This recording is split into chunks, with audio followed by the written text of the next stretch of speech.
మిత్రులకి మీడియా మిత్రులందరికీ గడిచిన 2-3 రోజులు కొన్ని అనివార్య కారణాల వల్ల నేను ఊర్లో లేదు కాబట్టి రాష్ట్రంలో జరిగిన రాంబాబు ఎపిసోడ్ అంటే మన ఆంధ్ర రాష్ట్రంలో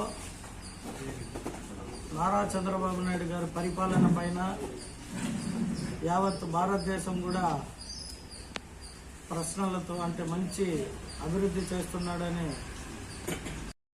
చంద్రబాబు నాయుడు గారు ముఖ్యమంత్రి స్థాయి అని కాదు కానీ నేను చెప్పడము ఆయన వయసు కన్నా ఒక రెస్పెక్ట్ ఉండాలి.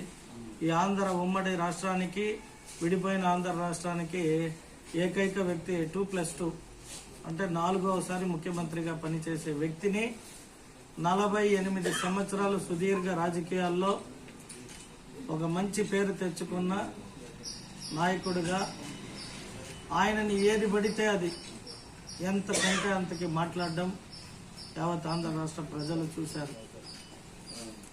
వాడమ్మ మొగుడు రా వీడురా వాడురా అని ఆ లాంగ్వేజే వింటే రాజకీయాల్లో ఉండడానికి కూడా చాలా బాధాకరము. సొసైటీ చాలా మెచ్యూర్డ్ అనే భావంతో మేమున్నాము. ప్రజలన్నీ కూడా గమనిస్తుంటారు. గతంలో వైఎస్ జగన్మోహన్ రెడ్డి గారి భార్య అయిన భారతి రెడ్డి గారిని సోషల్ మీడియాలో కిరణ్ అనే వ్యక్తి టీడీపీకి ఒక sympathiser, he's not a party leader or member కూడా కాదు, కానీ ఆవిడ పైన ఏదో సోషల్ మీడియాలో 2 మాటలు మాట్లాడిన తక్షణం మా ముఖ్యమంత్రి కావచ్చు, మా ప్రభుత్వం కావచ్చు అతన్ని అరెస్ట్ చేసి ఎవరైనా కావచ్చు స్త్రీల పట్ల అసభ్యంగా మాట్లాడినా అసభ్యంగా పోస్టులు పెట్టినా దాన్ని సహించేది లేదు అన్నట్టుగా మా ముఖ్యమంత్రి గారు సొంత కార్యకర్తనైనా అరెస్ట్ చేయండి అని చెప్పిన మహనీయుడు. అంటే మేము ఈరోజు ప్రజలకు ఏం చెప్తున్నాము అంటే, ఒకవేళ తిరుమల లడ్డు పైన అక్కడ ఒకవేళ పోస్టర్లు పెట్టుండొచ్చు, లేదా వాటిపైన మాట్లాడే స్వతంత్ర హక్కు మాకుంది. మేము ఎక్కడ కూడా వచ్చిన తక్షణమే మా ప్రభుత్వం ఎవరిపైన దాడులు కానీ లేదా మా లాంటి ఎమ్మెల్యేలకు ఎటువంటి అవకాశాలు కానీ మా ప్రభుత్వం కల్పించలేదు. మేము కూడా నేను కొత్తగా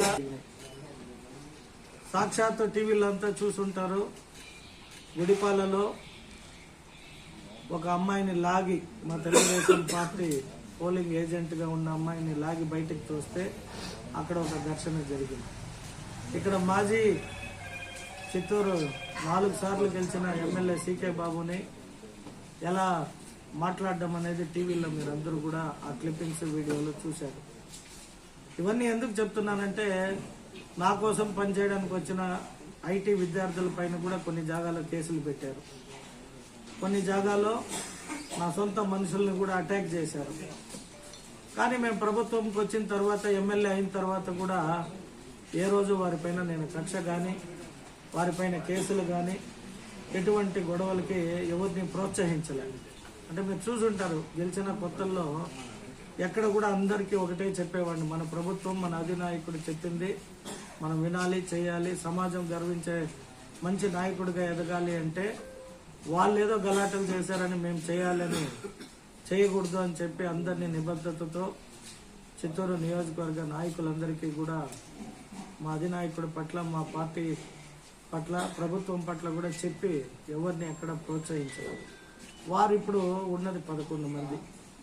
ఆ 11 మందిలో కూడా ఇటువంటి వ్యక్తులు మాట్లాడి ఒక ఆంధ్ర రాష్ట్రానికి పారిశ్రామికవేత్తల్ని భయపెట్టి తరిమడమే వాళ్ళ ఏకైక లక్ష్యం. ఎందుకంటే వాళ్ళు ఏది చేయలేదు, వాళ్ళు చేయపోగా చేసేవారికి భయాలు క్రియేట్ చేసి ఎవరిని కూడా పెట్టుబడులు పెట్టడానికి ఆంధ్ర అంటే భయపడిపోవాలి, ఆంధ్రాలో 2 పార్టీలు గొడవలు ఉన్నాయి, ఫ్యాక్షనిజంగా ఉంది, అక్కడ మనం పోకూడదు, పెట్టుబడులు పెట్టకూడదు అనే విధంగా ఆ పార్టీ అధినేత, ఆ పార్టీ ప్రవర్తిస్తున్నారు. ప్రజలు కూడా గమనిస్తున్నారు.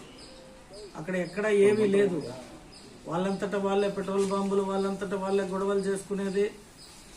వాస్తవంగా చంద్రబాబు నాయుడు గారు ఆ రోజు కుప్పం పర్యటనలో ఉన్నారు. సాక్షాత్తు మా భువనమ్మని ఎన్నో మాటలు మాట్లాడారు. మా చంద్రబాబు నాయుడు గారు ఎక్కడ కూడా రియాక్ట్ అవ్వమని కానీ రియాక్ట్ అవ్వరు.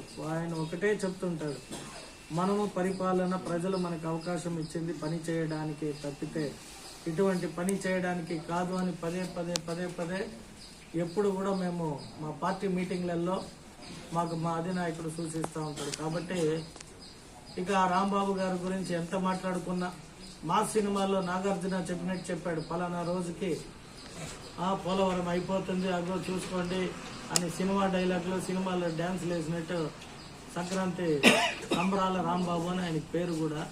కాబట్టి ఎక్కువగా అటువంటి వ్యక్తి గురించి మాట్లాడడం కూడా నాకు ఇష్టం లేదు. కాకపోతే సభ్య సమాజానికి తెలియాలి ఎటువంటి నాయకుల్ని మనము ఎన్నుకున్నాము అనేది ప్రజలకు అర్థమయ్యే దీనికోసం చెప్పాను. కాబట్టి మా ముఖ్యమంత్రి గారి వయస్సు అనుభవము ఈ రాష్ట్రాన్ని పరిపాలించిన వ్యక్తిగా ఆయనకంటూ కొన్ని హోదాలు విలువలు ఉంటాయి. ఆ విలువల్ని మర్చిపోయి ఎవరు మాట్లాడినా కూడా తప్పే. చేసిన తప్పుకి మళ్ళీ దాన్ని వేరే రకాలుగా లేదా కులాలు మతాలని తెచ్చే అది ఎప్పుడు కూడా చిత్తూరులో ఎక్కడ ఫ్యాక్షనిజం ఉండేది కాదు. గడిచిన ఎన్ని సంవత్సరాల ముందు వెనకపోయి చూసిన కడప జిల్లా అంటేనే ఫ్యాక్షనిస్టులకి మారిపోయారు అనే విధంగా అక్కడి నాయకులు కానీ నాయకత్వం ఎప్పుడూ చేస్తుంటుంది. చూడండి, మేము మా కిరణ్ అనే వ్యక్తిని అరెస్ట్ చేయడానికి ఒక్క నిమిషం సంకోచించకుండా అతను మన మన జగన్మోహన్ రెడ్డి గారి భార్యను అన్న తక్షణము అరెస్ట్ చేసి జైల్లో పెట్టాము. అంటే అటువంటివి ఇంకెవరు కూడా పాల్పడకూడదు, మాట్లాడకూడదు, మనం కుటుంబాల దగ్గరికి పోకూడదు. రాజకీయాలు ఎప్పుడు కూడా రాజకీయంగానే ఉండాలి తప్పితే వ్యక్తిగతమైన జీవితాలు వ్యక్తిగతమైన వాటికి పోకూడదు అనేది మా అధినాయకుడు ఒక నిదర్శనం. సో అక్కడ ఏదో ఆవేశంతో కొందరు ఉంటారు, మా చంద్రబాబు నాయుడు గారిని మాట్లాడినారా అనేది ఆవేదన ఆవేశం ఉన్న మాట నిజమే. కంట్రోల్ చేయలేకపోయారు పోలీసు వారు అని చెప్పి మాట్లాడుతున్నారు. పోలీసు వారు ఎంత కంట్రోల్ చేసినా ఆ ఒక అభిమానం ముందర సరిపోలేదు. కాబట్టి అయితే ఎక్కడ కూడా ఇక్కడ మా యువ నాయకుడు నారా లోకేష్ గారు కానీ చంద్రబాబు నాయుడు గారు కానీ ఎక్కడ కూడా ఇటువంటి వాటిని ఎంకరేజ్ చేయరు. నేను ఒక తెలుగుదేశం పార్టీ ఎమ్మెల్యేగా నా అనుభవం చెప్తున్నాను. మేము ఏదైనా అడిగినప్పుడు ఏదైనా కంప్లైంట్స్ చెప్తే కూడా మా నాయకుడు ఒకటే చెప్తాడు, మీరు వారితో సర్దుకొని పని చేయించుకోవాలి తప్పితే ఇతను పోతే ఇంకొకటి పోతే ఇంకొకటి వస్తూనే ఉంటాడు. ప్రతి ఒక్కడి పైన కంప్లైంట్ తెస్తే మనం చేయలేం కదమ్మా, మనం పని చేసే వారిని మార్చుకొని పని చేసుకోవాలని నచ్చజెప్తాడు తప్పితే చెప్పిన తక్షణం రియాక్ట్ అయ్యి అలవాట్లేదు. ఎందుకంటే వారి అనుభవం 47-48 సంవత్సరాల రాజకీయ అనుభవం కాబట్టి మా పార్టీని చాలా క్రమశిక్షణతో తీసుకుపోయే వ్యక్తిగా మా ముఖ్యమంత్రి గారిని యావత్ ఆంధ్ర రాష్ట్రమే కాదు భారతదేశం ప్రపంచం కూడా చంద్రబాబు నాయుడు గారు అంటే ఏమి అనేది తెలుసు. రెండోది, వారిని అరెస్ట్ చేసినప్పుడు ఒక ఆంధ్ర రాష్ట్రం ఎక్కడ రియాక్ట్ కాలే, యావత్ దేశము ప్రపంచం కూడా రియాక్ట్ అయ్యింది. ఎక్కడ కర్ణాటక, తమిళనాడు, మహారాష్ట్ర, తెలంగాణలో కావచ్చు, అలాగే ఢిల్లీలో కావచ్చు, ఒరిస్సా, బెంగాల్లో కావచ్చు, తెలుగు వారు ఎక్కడ ఉన్న ప్రపంచంలో అక్కడంతా కూడా మౌన పోరాటాలు ధర్నాలు చేశారు. అది మా నాయకుడు యొక్క గొప్పతనం. కాబట్టి మేము మా తెలుగుదేశం పార్టీ తరఫున చిత్తూరు నియోజకవర్గం తరఫున సంబరాల రాంబాబు అలియా సంబటి రాంబాబు గారిని మేము కోరుకునేది ఏమంటే, మీ ఇంట్లో కూడా ఆడవారు ఉన్నారు, వారు రియాక్ట్ అయ్యారు వచ్చి ఈ సందర్భంలో. మీరు మాట్లాడిన మాటలకి పాపం ఇంట్లో ఆడవాళ్ళ పైన జరిగిన ఈ సన్నివేశాలన్నీ కూడా మాకు బాధాకరమే.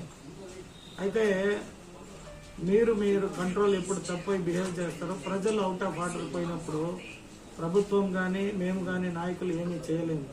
కాబట్టి ఇకనైనా వైఎస్ఆర్సీపీ నాయకులందరినీ నేను కోరుకునేది ఏమంటే, సమాజంలో వారి స్థాయికి తగిన గౌరవాన్ని ఇస్తూ, అంటే విమర్శలు ప్రతి విమర్శలు రాజకీయాల్లో సర్వసాధారణం.